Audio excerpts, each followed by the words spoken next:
Bonsoir et merci de nous rejoindre sur France 24, c'est l'heure du journal de l'Afrique. Voici les titres.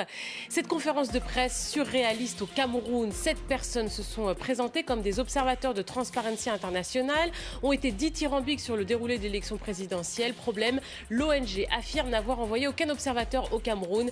Les détails de cette affaire dans un instant. L'attente des résultats au Cameroun apporte chaque jour son lot de polémiques. Ce jeudi, c'est cette affaire de faux observateurs qui fait la une. 7 personnes ont organisé une conférence de presse se présentant comme observateurs de Transparency International pour livrer leurs conclusions sur le scrutin présidentiel. Je vous propose d'écouter un extrait de cette conférence de presse diffusée sur la télévision camerounaise. D'abord des grandes avancées. Quelque chose d'assez étonnant, c'est la première fois que j'ai vu ça au cours d'une élection, des affiches, des petites affiches en braille. Je n'ai vu ça nulle part ailleurs.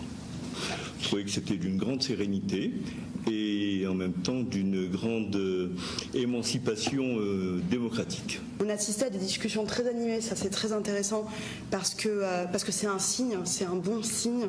Ça prouve qu'il peut y avoir des confrontations, des discussions, des désaccords et ils peuvent être exprimés et c'est déjà une énorme valeur ajoutée. Honnêtement, pour ne pas connaître très bien l'Afrique, j'ai vraiment été agréablement surprise par ça.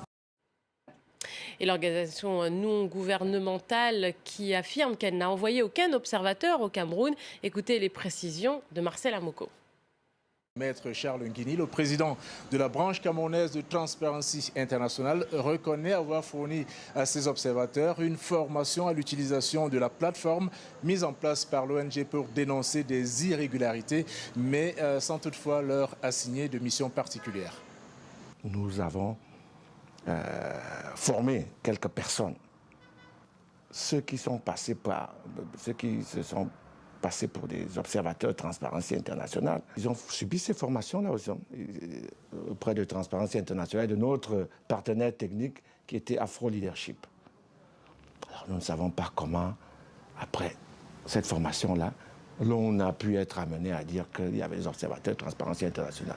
De faux observateurs de Transparency International donc venus au Cameroun sous le couvert d'une mystérieuse agence camerounaise de presse créée au mois de juillet dernier, soit 3 mois à peine avant l'élection présidentielle, d'où la thèse qui a rapidement fait surface d'une manipulation du gouvernement camerounais pour crédibiliser ce scrutin présidentiel. De son côté, le mouvement pour la renaissance du Cameroun de Maurice Kamto, qui a revendiqué la victoire à l'élection de dimanche dernier, s'est saisi de cette affaire et a demandé l'ouverture d'une enquête publique.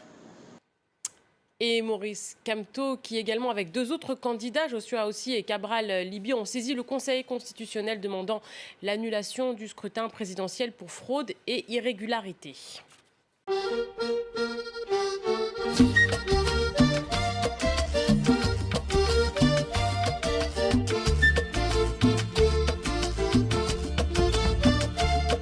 El caballo no puede perder la flor que le da.